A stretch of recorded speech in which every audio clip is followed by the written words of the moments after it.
오늘은 제가 통역대학원 안 나오고 해외 유학 경험 없이 어떻게 통역일을 구하게 됐는지 경험담을 좀 들려드리려고 해요. 그래서 크게는 통역일 구하는 거를 한 네 가지 정도로 말씀드릴 수 있을 것 같거든요. 첫 번째는 사실 좀 민망하게 들릴 수 있는데 지인 찬스예요. 처음에 이렇게 지인 찬스로 시작하게 되는 경우가 은근히 많을 수 있는데 아시는 분이 "저 영어 잘하니까 혹시 이런 거 도와주실 수 있냐."고 해 가지고 시작하게 된 거예요. 그 혹시 주변에 뭐 본인이 영어를 좀 하는 걸 알고 계시는 분이 그렇게 부탁을 하거나 일단은 관심이 있으면 거절하지 말고 부딪혀 보는 거를 좀 추천을 드려요.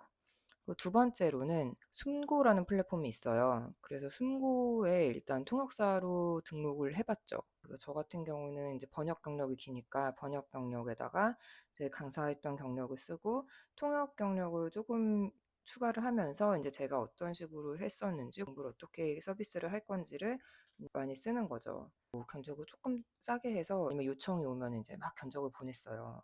'아 내가 될까?' 했는데 실제로 되더라고요. 그래서 이 프로필을 완성해 놓는 게 좀 여기선 중요한 것 같아요. 그래서 지금도 사실 승고로 연결됐던 회사랑 틈틈이 일을 같이 하고 있어요. 후기가 좋으면은 또 인제 다른 견적을 받기도 좀 쉬워지고 하거든요. 플랫폼에서 시작한 거래가 장기 관계로 이어질 수도 있으니까 단순히 인제 '한 번 서비스를 한다.' 이런 보다는 '장기 거래처도 발굴할 수도 있다.'라는 마음가짐으로 프로필을 좀 잘 써 놓으면 좋으실 것 같아요. 그리고 세 번째는 통역 에이전시들이 있어요. 보통 인제 통번역대학원으로 의뢰가 가는 경우가 있고 아니면 그렇게까지 전문적으로 필요하진 않지만 통역이 필요하다라는 일이 있거든요.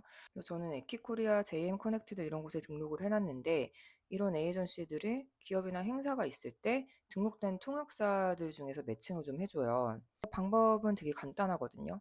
해당 회사 홈페이지에 가서 통역사 등록을 해 놓으시고 언어, 뭐 전문 분야, 경력, 연락처 이런 거 채워서 일단 이력서를 보내 그 에이전시 사이트에 들어가면은 포스팅이라고 해 가지고 무슨 행사가 있는지 제가 볼 수 있거든요. '내가 할 수 있겠다.' 싶은 행사에다가 인제 지원을 하시는 거예요. 그러면 인제 연락이 오고 그렇게 일이 이어질 수 있어요. 네 번째는 '아 나 진짜 통역 경력이 없어서 이런 것도 못 하겠다. 승무도 못 하겠고 통역사 플랫폼에 등록하기도 약간 아직 자신이 없다.' 하시는 분들은 봉사활동을 하세요. 근데 봉사활동이 의외로 경력을 쌓기 굉장히 좋을 수 있거든요. 그래서 처음에는 '아 나 시간도 없고 돈도 없는데 나 당장 돈 벌어야 되는데 무슨 봉사활동이야.'라고 생각하실 수도 있는데 통역일을 구하거나 번역일을 구하려면은 가장 큰 장벽이 사실 경력이거든요. 경력을 쌓으려면 일을 해야 되는데 안 뽑아 주잖아요, 경력 없이는. 닭이 먼저냐 달걀이 먼저냐 이런 문제를 봉사활동을 하면서 풀어갈 수 있어요. 그래서 통역 같은 경우는 봉사활동 기회가 꽤 많거든요.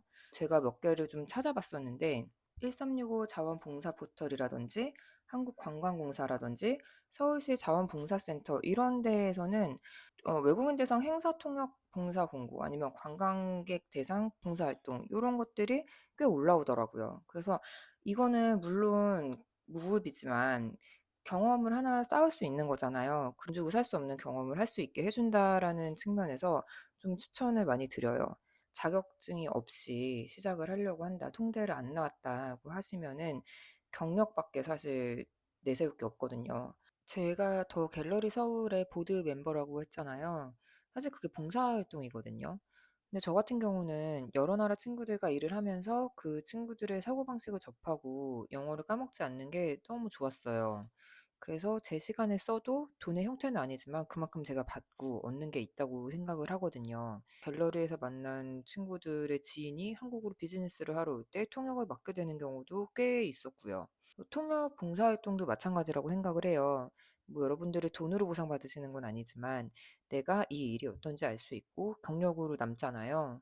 그래서 저는 본인이 정말 이 일을 생각을 하신다면 많이는 제가 봉사활동하라고 말씀 못 드리지만 한두 번 정도는 봉사활동으로 통역이 어떤 일인지 경험을 하시면서 알아가시면 되게 좋을 것 같아요. 네트워킹도 좀 부지런히 하시고요. 정리를 해 보자면 인제 통역을 시작할 때는 지인 찬스 그리고 뭐 숨고 같은 플랫폼으로 등록을 하고 아니면은 통역 에이전시에 또 등록을 하고 경력이 없다. 완전 처음부터 시작한다고 하실 때는 봉사활동으로 시작할 수 있다고 말씀을 드렸어요. 그래서 이렇게 하시면은 자격증이 없어도 그리고 통역대학원을 안 나왔어도 아 내가 이 일이 어떤지 충분히 경험하실 수 있고 이게 잘 맞으면 계속 해 나갈 수 있는 방법이라고 생각을 해요. 그래서 오늘 영상이 도움이 되셨다면 구독이랑 좋아요 부탁드리고 혹시 저한테 질문이 있으시면 댓글로 남겨주시면 제가 답을 다 달아드릴게요. 그러면 다음 영상에서 뵐게요. 감사합니다.